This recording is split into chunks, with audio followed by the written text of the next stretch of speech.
Hello everyone, welcome back to my channel Literature and Literature. Today's video is going to be a little different. It's going to be about the strategy that can be followed for English literature UGC net. See, only like it's been like one day that the result has come, and I know many people would have cleared, some people would not have cleared JRF, some would not have cleared net. And it's okay. It's okay. I mean, sometimes we work hard but the strategy is not right. I'm not saying my strategy is going to be the most perfect ever, but I think the points that I've written here are something that I've learned from my mistakes, and it might help you. So if you fail, it's okay. I mean, there's nothing called failure, honestly. It's just like there was some kind of, or it's almost like you have to do it again because perhaps a few people were better than you. That's okay. But you will be so better than those people who will come now, who will just start. So of course you have an advantage, right? Let's not take it the way that, you know maybe that okay, we could not, because this is a burden and I know it. If you have this burden in your head, know that okay, I've already not cleared once and this again I have to do. There is a fear, a lot of people face it, but trust me, you know it's okay. It's completely okay, because sometimes we make mistakes. It's just because of the mistakes, or sometimes luck does not favor us. So okay, we will try again. We will try till we get what we want. So I will start with the strategy thing. Also, you do not have to follow it exactly, and you know it, obviously. You will take some points up and you will try to kind of make your own strategy, because everybody is different. I'll give you a little background about myself, so you will know, what points to follow from my strategy and what points to not follow. I'll tell you that I did not do paper one very religiously because I felt I was already quite good at it. Why I was good is another story, but I was good at paper one, and especially maths and environment and all of that. I was good. What I was not good at was IT, Indian logic, and maybe to some extent you can say teaching research, but I did it. Teaching research was not difficult. I faced a lot of problem in IT because I was never good at IT in school, and I also faced problem in Indian logic because those terms I just could not memorize them. But okay, I think I will make a separate video on paper one strategy. But what I want you to know is that I started on February 15 last year. And when I say February 15, I mean February 15. I had no idea about anything before that. I did not know who Edmund Spencer is. I did not know who Edmund Spencer was, sorry, and who Philip Sidney was, or who, all these important people. These people are very important. I did not even know them. I knew that I had a big, big task in front of me, and I had to do it, right? So I was a beginner at that time, and I did a lot of mistakes, and I also felt that there was a lack of guidance. And that's exactly why I've opened my YouTube channel. I don't really, I mean, I'm not really going to take it full time. It's just a little bit of this thing because I really, really wanted to tell this strategy thing. I was just waiting for my result. Now that it has come, I can talk about the strategy. First thing, if you have kind of not passed this attempt, this is the video for you.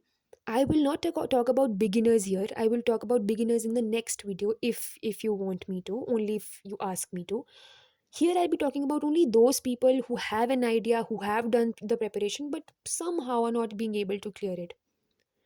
First thing first, I know it gets very difficult if it's your second attempt or third attempt. It is very difficult. But okay, see, we did it. At least we reached a particular threshold, right? And we have the capability of going forward. It's not that ki bas ho gaya. We have we have the capacity and we'll do it. That's for sure. I will guide you through a little bit of strategy, and I'm not even sure how much this is going to help you. Perhaps you already know it. But for the benefit of those who do not know, maybe I'll tell maybe it's for them. Okay. So let me start with first thing that you must have read a lot of authors, very famous authors. Let's just say Edmund Spencer, Philip Sidney, Lawrence, Virginia Woolf, so many. You should know what they were like as a whole. Like, not, of course you will memorize their works, right? That okay, he wrote this, this, this, this, but you also have to derive a kind of understanding that okay, if D.H. Lawrence is the writer, then he's going to write a particular kind of works. And when you revise it again and again, you will know that D.H. Lawrence can only write this kind of work and cannot write a particular kind of work. That understanding will come, trust me, but you'll have to revise a lot. मतलब revision इतना होना चाहिए that when you are in the exam, no, आपको पूरा page ना आपकी आंखों के सामने आना चाहिए कि हाँ, ये मेरे नोट्स थे, मैंने यहाँ ये लिखा है, यहाँ ये लिखा है। इस लेवल का रिवीजन होना चाहिए, क्योंकि पेपर में कभी भी डायरेक्ट क्वेश्चन नहीं आने वाला है। They are not going to ask you a direct question. और वो डायरेक्ट क्वेश्चन जो इनडायरेक्ट होगा, उसका आप कैसे आंसर करोगे? तभी कर पाओगे अगर आपके दिमाग में वो पिक्चर बन रही है। और वो पिक्चर कब बनेगी? जब आप बहुत ज़्यादा रिवाइज करोगे। If I talk about my self, मुझे ना काउंट भी नहीं है मैंने कितनी बार रिवाइज़ किया, और इतना बार रिवाइज़ करना पड़ता है। याद नहीं होता है, और ह्यूमन्स हैं यार हम। मतलब मशीन तो है नहीं कि हाँ, एक बार फ़ीड कर दिया और हो गया। नहीं, बहुत बार, बहुत बार याद करना पड़ता है। आई थिंक मतलब हार्ड वर्क को लोग, आई डोंट नो, हो सकता है it's my opinion, personal opinion, no offence, but I really feel people down play hard work and they don't want to tell you कि हार्ड वर्क करना पड़ता है। बोलेंगे कि हाँ, हमने इतने पर्टिकुलर टाइम्स रिवाइज़ किया और हमारा हो गया। I will be very honest, very, very honest. I revised more than 40-50 times सिर्फ ब्रिटिश लिटरेचर। इतनी बार तो मैंने आराम से पढ़ा है, इससे ज़्यादा भी पढ़ा हो सकता है। और इतनी बार पढ़ना पड़ता है। अगर आपको वो चीज़ करनी है ना, दिमाग में बिठानी है, तो वो आपको याद करना पड़ेगा। कोई भी बहुत ज़्यादा इंटेलिजेंट नहीं होता है, सब बराबर-बराबर ही होते हैं। थोड़ा बहुत डिफरेंस ऑफ कोर्स होगा, पर वो मेहनत से कवर हो जाता है यार। तो मेहनत करो। जब आप उस लेवल पे पहुँच जाओगे ना कि हाँ, अब आपको पता है, अब आपको ऑथर का पूरा पेज आपके दिमाग के सामने आ रहा है, that is when you are ready, then you can say कि now I know, now I can write in a good exam. मैंने आपको बता दिया कि आपको नेचर पता होना चाहिए ऑथर का, और हमेशा नोट्स नहीं बनाते रहना है। आपको पता है, जैसे मान लीजिए आपके पास टोटल 6-7 मंथ्स हैं टोटल, ठीक है, तैयारी करने के लिए। मेरी स्ट्रैटेजी क्या थी कि 2 महीने में सारे नोट्स बन जाने चाहिए। मेहनत लगेगी उसमें, इट्स नॉट ईजी, पर 2 महीने में सारे नोट्स बन जाने चाहिए। और उसके बाद जो बाकी के 3-4 महीने हैं, उसमें सिर्फ याद करना है, क्योंकि पेपर में तो मेरे नोट्स कोई नहीं देखेगा कि मैंने कितनी मेहनत की थी। What they will see is what I am writing, what answer I am choosing there. कोई नहीं देखेगा कि कितनी मेहनत थी। तो मेहनत उतनी ही करनी है जितनी रिक्वायर्ड है, और सही जगह पे करनी है। तीसरी चीज़, रिवाइज डेली करना है। What I used to do was that in the morning I would get up, I would not pick up a new topic if I do not remember what I had done. What I would do is that in the morning I would get up, I'll close my eyes without looking at the notebook. मैंने कल जो भी पढ़ा है वो मैं याद करने की कोशिश करूँगी, मुझे याद है, ठीक है, ये याद है। फिर बीच में आएगी कोई चीज़ कि यार ये तो भूल गई। उसी टाइम पे I will open my notebook and see that okay, this I did not remember, okay, this I'll revise it twice then and there, okay. That I would do, and this use to be, और and this is not only like कि ठीक है, कल क्या पढ़ा, परसों क्या पढ़ा, उससे पहले क्या पढ़ा। Sometimes I would revise the entire thing in the morning कि I can not afford to go ahead if I don't remember. What's the point, I have to remember what I have done, otherwise nobody is going to know my hard about my hard work, they will not see it. So revise, you have to be very religious in revising. Okay, then whatever written, think about whatever you've read that I've just talked about.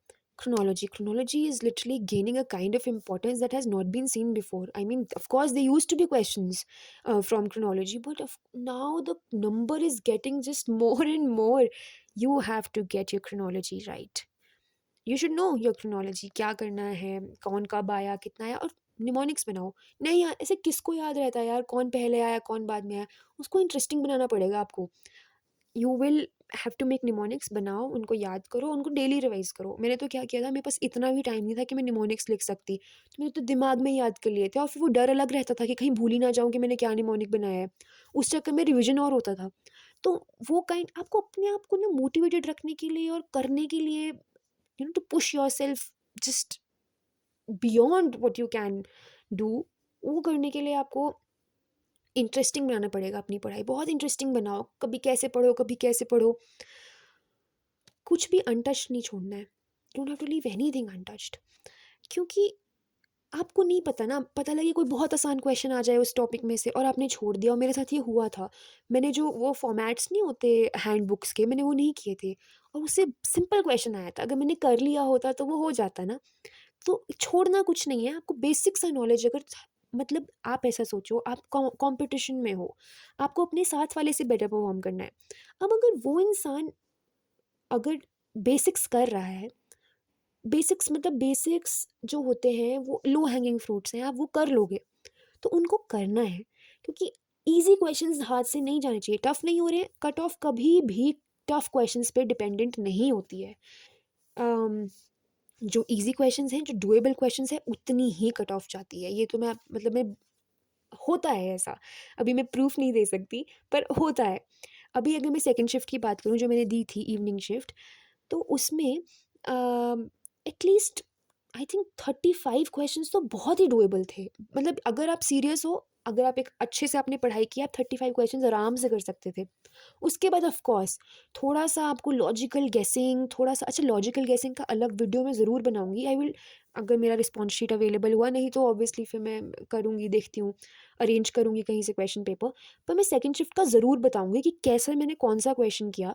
उससे एक idea आपको लग जाएगा कि अगर आपको नहीं भी आता है, आप लॉजिकली गेस कर सकते हो। मैं अभी एक एग्ज़ाम्पल देती हूँ। वो क्वेश्चन था ना, which of the following writers I think wrote about slaves और समथिंग, है ना? उसमें 4 ऑप्शंस थे। तो आई न्यू कि उसमें Alexander pope could not be the answer, क्योंकि उसमें जो डेट दे रखी थी ना, जहाँ तक मेरा मतलब जहाँ तक मैं सोच पा रही थी कि अलेक्जेंडर पोप उस टाइम पे या तो he would be very very old और he would have died. This I could make I could think of it in the exam and there were 3 options, इसमें अलेक्जेंडर पोप का नाम था। So I knew that this can't be the option. तो मैंने दो, एक बज गई, वो वाली ऑप्शन सही की थी और मेरा सही था answer. So you don't have to know about कि उन्होंने स्लेव्स के बारे में लिखा या नहीं लिखा।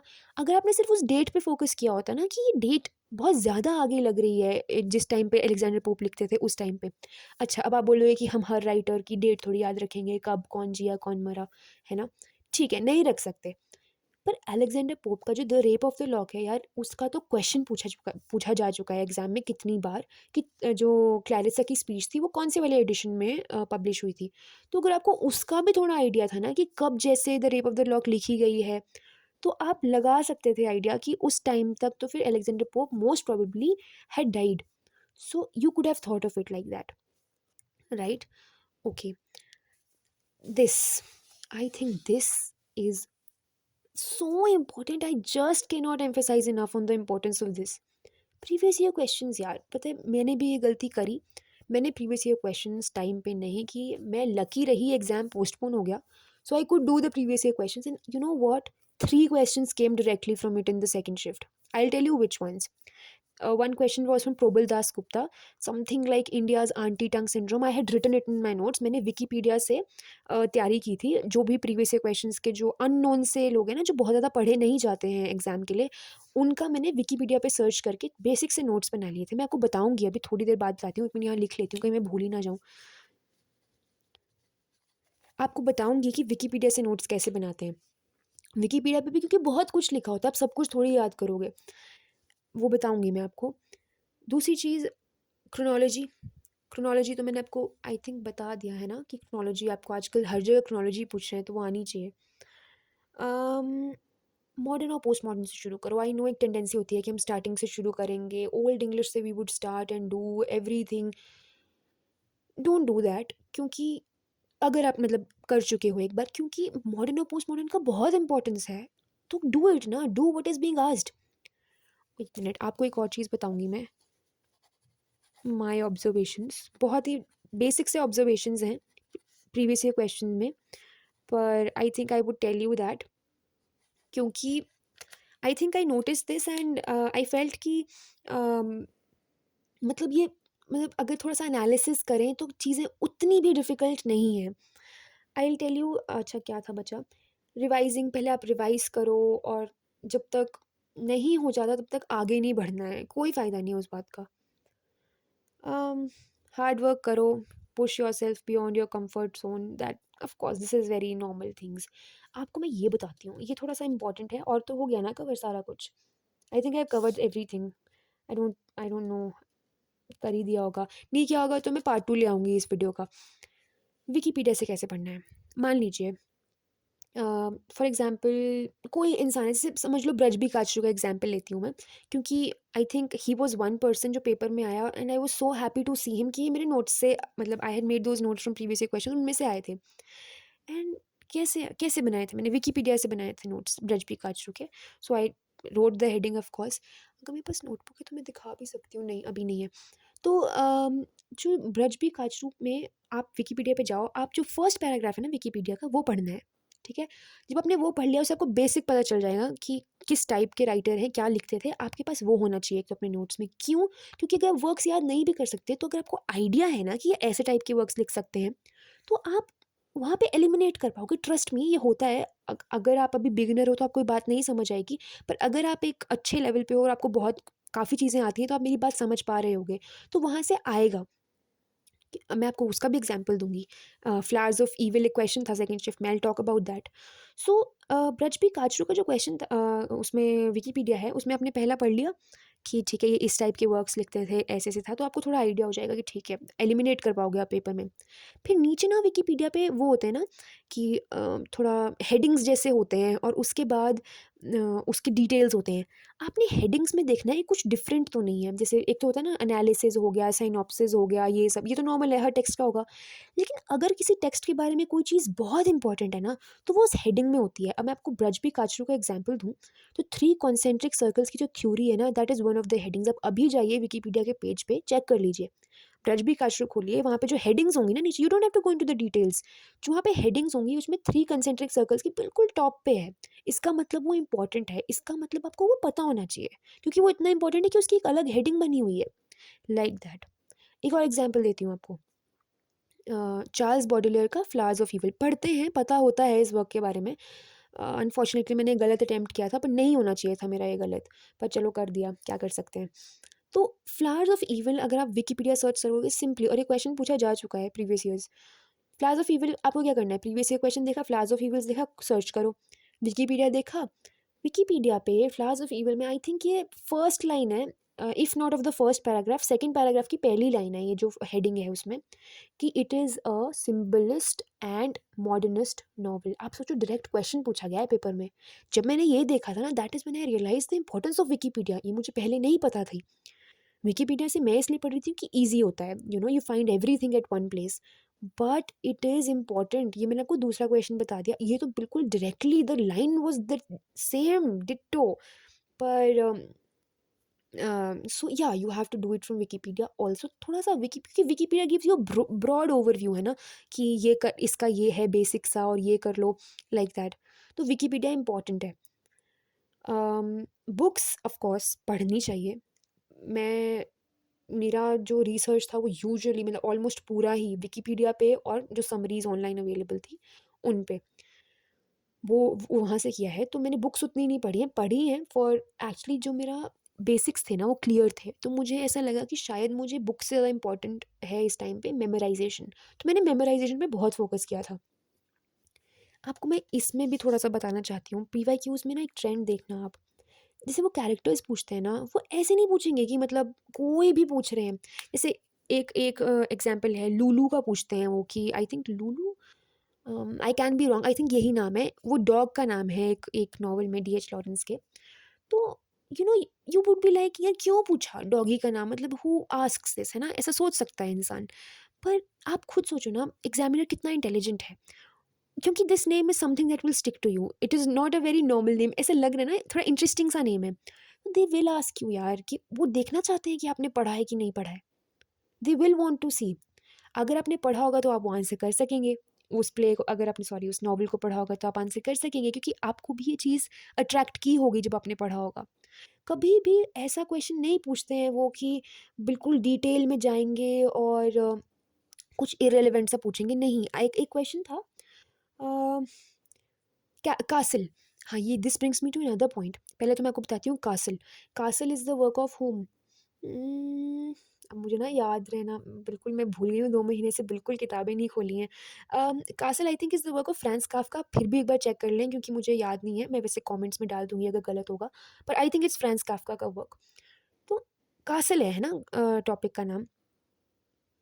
तो ये कासल में, अगर कासल आपको वर्क पता है तो आपको थोड़ा-सा क्यूरियोसिटी होनी चाहिए, आपको पता होना चाहिए क्या कासल मतलब टाइटल का क्या मतलब है? ऐसे मैंने इतने क्वेश्चंस देखे हैं प्रीवियस ईयर्स में कि कासल का मतलब क्या है? तो दे आस्क्ड यू ठीक है भाई कासल का नाम क्या था? कासल कासल का या फिर शायद कासल के ओनर का ऐसा कुछ क्वेश्चन है, क्या नाम था? तो यार ये तो बहुत ही पर्टिनेंट सा क्वेश्चन है क्योंकि ऑब्वियसली आपको पता होना चाहिए। क्यूरियोसिटी चेक करते हैं वो कि आप टाइटल से क्यूरियस होके पता करने की कोशिश कर रहे हैं कि कासल क्या था या कासल का क्या नाम था? क्या है ये कासल? उस कॉन्टेक्स्ट में आपको चीज़ें पता होनी चाहिए। इसका एक और एग्ज़ाम्पल देती हूँ। आई थिंक उसका नाम था फैनी बर्नी।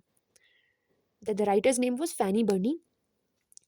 आपको पता होना चाहिए कि फैनी बर्नी ने इवेलिना लिखी है, पूछ जा चुके हैं, बहुत बार पूछा गया है उनके बारे में। तो आपको पता होना चाहिए सॉरी यार I think I am getting it wrong और maybe I don't know. उसमें ऐसा है कि the history of a young girls entrance into the world. I don't know if I am getting the title wrong. I will write it in the comment section अगर ये गलत हुआ। But वो है entry into the into the world something something. तो ठीक है entry पूछ लिया उन्होंने कि बताओ भाई कहाँ पे कौन सी वो 2 जगह हैं जहाँ पे वो एंट्री करती है? टाइटल से। ऐसे नहीं पूछ रहे हैं कि डिटेल डिटेल ऑफ कोर्स है लेकिन टाइटल से मिलती-जुलती है। तो मतलब अगर आपको टाइटल में थोड़ी-सी भी क्यूरियोसिटी होगी तो आपको वो आएगा, वो आंसर। अच्छा इससे मैंने पता है क्या थिया सोचा था, जैसे ये प्रीवियस क्वेश्चन में नहीं था लेकिन एक जोसेफ कॉनरैड का एक वर्क है। उसका क्या नाम है? या so I pause the video to check ताकि मैं बता सकूँ। उसका है एल्मियर्स फॉली नाम है उस वर्क का। तो ना Joseph Conrad has written this work called Almayer's Folly ठीक है? He it is one of his first works. तो एक तो पहले वर्क्स और लास्ट वर्क्स वैसे ही बड़े इंपॉर्टेंट होते हैं नेट में। तो अगर आपको पता है ठीक है एल्मियर्स फॉली आपने ख़त्म कर दिया यहीं पे। मैं नहीं बोल रही हूँ कि स्टोरी पढ़नी है, बहुत हेक्टिक हो जाता है। वैसे पढ़नी भी पड़ती है फर्स्ट और लास्ट की तो पता होनी चाहिए वैसे। पर एल्मियर्स फॉली में आपको ये पता होना चाहिए कि एल्मियर्स फॉली क्या है? आपको टाइटल से क्या समझ आ रहा है? अब क्या फॉली थी उसकी? तो ये आप प्लेन ही पढ़ोगे पर अगर आप ऑनलाइन सर्च करोगे आपको पता चल जाएगा कि उसकी क्या फॉली थी। तो पूछ सकते हैं कि क्या थी? ये बताओ कि क्या थी एल्मेयर की फॉली? बिल्कुल टाइटल से जो चीज़ मिलती है ना और जो क्वेश्चन बन सकता है वो तो बिल्कुल, बिल्कुल आना चाहिए। मैंने नोटिस किया है पीवाईक्यूज़ में और ऐसे क्वेश्चन वो पूछते हैं। तो ये एक तो पता होना चाहिए। और क्या है पीवाईक्यूज़ में? उम अच्छा, आई थिंक पीवाईक्यूज़ में मुझे इस टाइम पे और कुछ तो याद नहीं आ रहा है, अगर मुझे याद आएगा तो I will make another video में प्रॉपर वीडियो में पीवाईक्यूज़ पे वैसे भी सोच रही थी कि बनाऊँगी, पर देखती हूँ। और उसके अलावा I had to tell you what else? या I think that is about it. PYQs करो, पीवाईक्यूज़ तो बहुत ज़्यादा फ़ोकस करना, मॉडर्न और पोस्ट मॉडर्न पे बहुत फ़ोकस करना क्योंकि अब बहुत क्वेश्चंस पूछने लगे हैं, क्रोनोलॉजी पे बहुत क्वेश्चंस पूछने लगे हैं, बहुत ज़्यादा। और राइटर्स का कैसे टैकल करना है क्योंकि क्या है ना कि नाउ देव स्टार्टेड आस्किंग मतलब इस बार तो ब्रिटिश लिटरेचर से बहुत ही कम क्वेश्चंस थे which is a little different क्योंकि नॉर्मली काफ़ी क्वेश्चंस पूछे जाते हैं पर कोई बात नहीं, we have to face it as it comes. क्या कर सकते हैं हम, मेहनत ही कर सकते हैं ना। तो आई थिंक ब्रिटिश लिटरेचर आप करें, अच्छे से करें, वो बहुत ज़रूरी है। लेकिन बाकी भी नहीं छोड़ना है, इंडियन, अमेरिकन बड़ा इंटरेस्टिंग है, मज़ा आएगा। सोर्सेज़ क्या, आई थिंक आप विकिपीडिया सर्च करो, बेस्ट है इट इज़ आज की प्रिपरेशन में। प्रीवियस ईयर क्वेश्चंस उठाओ, देखो कौन-कौन से राइटर्स पूछे जा रहे हैं। जो राइटर बार-बार पूछा जा रहा है, उसका उतना ही डिटेल पता होना चाहिए। जैसे डीएच लॉरेंस हर साल क्वेश्चन आता है यार, हर साल। वर्जीनिया वुल्फ हर साल क्वेश्चन आता है और देखो ये मॉडर्न राइटर्स हैं, मॉडर्न राइटर्स। तो आपका इसमें अच्छा होना चाहिए, मॉडर्न राइटर्स में और पोस्ट मॉडर्न राइटर्स में अच्छी पकड़ होनी चाहिए। और जो हमेशा ही आ रहे हैं चार्ल्स डिकेंस के कैरेक्टर्स हमेशा ही पूछ रहे हैं, इस पर हमारे शिफ्ट में तो नहीं था, पर वैसे हमेशा पूछते हैं चार्ल्स डिकेंस के कैरेक्टर्स। फिर अम, अब्सर्ड थिएटर में सेटिंग्स इंपॉर्टेंट होती हैं, काफ़ी इंपॉर्टेंट होती हैं क्योंकि अब्सर्ड थिएटर में सब कुछ अब्सर्ड है, तो क्या पूछेंगे आपसे? अच्छा ये भी जैसे अम, कई बार क्या होता है ना, जैसे कॉन्सेप्ट्स क्लियर हो तो आप आंसर कर सकते हैं। एक खैर अभी नहीं, बाद में बताऊँगी जब पीवाईक्यूज़ का डालूँगी मैं। तो मतलब आपको अगर बेसिक नॉलेज है ना, you will not know every question. 100 में से देखो या कितने 54 सही थे मेरे इंग्लिश में। तो 54 करने के लिए 100 में से उसमें कुछ गेसेस भी होंगे, इंटेलिजेंट बोल लो या जो भी बोलो, कुछ तो गेसेस भी होंगे। तो अल्टीमेटली मैं कितने पे पहुँच पाई? 54 पे ना। तो इट्स दैट कि इतने ही क्वेश्चंस आएँगे, बहुत रेयर होता है यार कोई कि जिसकी बहुत ही नॉलेज है इंग्लिश में और बहुत आता है, ऐसे होंगे, 60 प्लस लोग भी होंगे। पर हमें क्या करना है, हमें तो बेसिक करना है ताकि हमारा एटलीस्ट पहला पहला काम होना चाहिए सिलेक्शन इंश्योर करना, जो कि बेसिक जो मैं आपको बता रही हूँ 3 साल के पेपर करो। ये नहीं बोल रही हूँ कि सिर्फ़ 3 साल के पेपर करो, पर वो आपकी प्रायोरिटी होनी चाहिए, आपकी प्रायोरिटी डिफाइंड होनी चाहिए और उस हिसाब से आपको प्लान करना है। प्लानिंग ये तो मैं भूल ही गई थी। आई एम सॉरी मेरी हैंडराइटिंग के लिए, क्योंकि ओके, सो प्लानिंग बहुत इम्पोर्टेंट है। आपको मोटिवेशन ही नहीं आएगी पढ़ने की अगर आपको आज नहीं पता है। देखो, मान लेते हैं अगला नेट है, मान लीजिए मुझे नहीं पता कब है, मान लीजिए 1 जुलाई को है, ठीक है?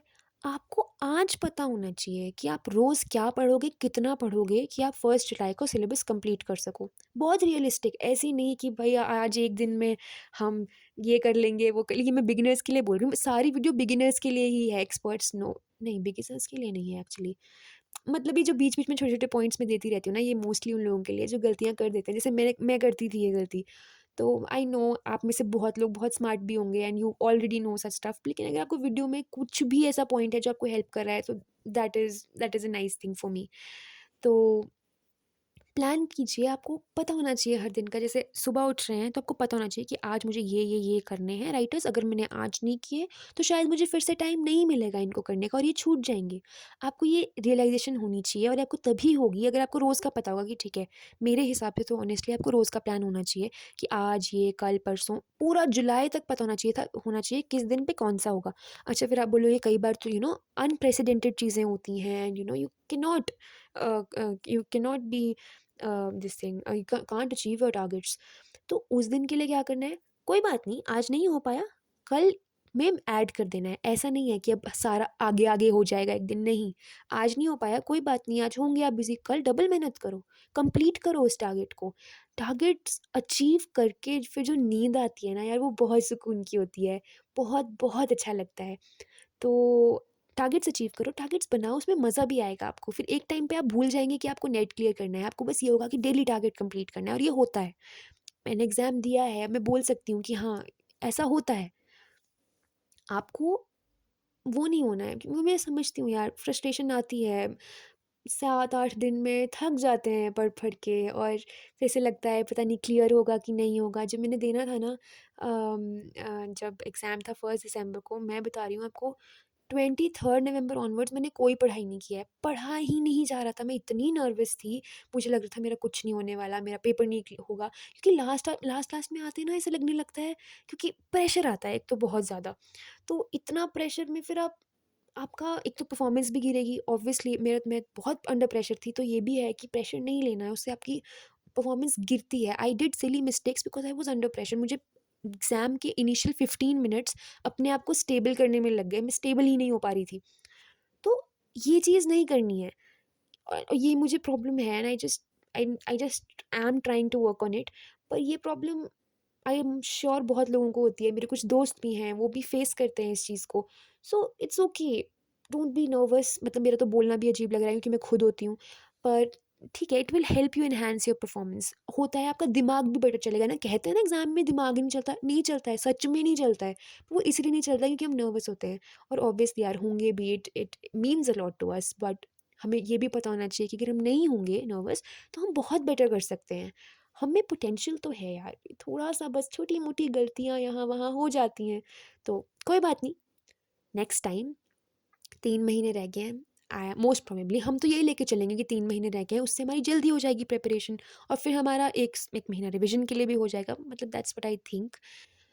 I think that's all about this video.